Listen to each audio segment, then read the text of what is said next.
Personal finance challenge டே 15.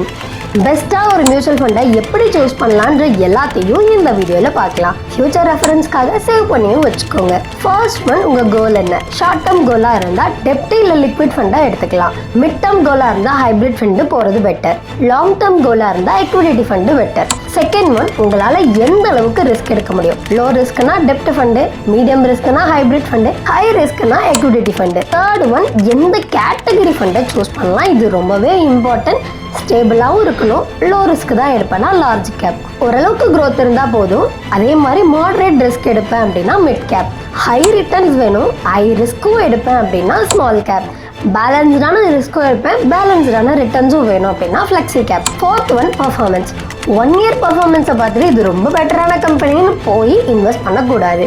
Last ஒரு 5 to 6 வருஷம் அது எந்த அளவுக்கு நல்லா கன்சிஸ்டண்டாக பர்ஃபார்ம் பண்ணியிருக்காங்க, என்னென்னலாம் நடக்குதுன்றதை தெளிவாக பார்த்து அதுக்கப்புறம் சூஸ் பண்ணுங்க. இன்னுமே சில பாயிண்ட்ஸ் இதில் இருக்குது. இதோட பார்ட் 2 வேணும் அப்படின்னா கமெண்ட்ல பார்ட் 2 மென்ஷன் பண்ணுங்க. ரெஸ்பான்ஸ் வரும் பட்சத்தில் பார்ட் 2 ரெடி பண்ணி அப்லோட் பண்ணுறேன். இந்த மாதிரி கண்டென்ட்டுக்கு சப்ஸ்கிரைபும் பண்ணிக்கோங்க.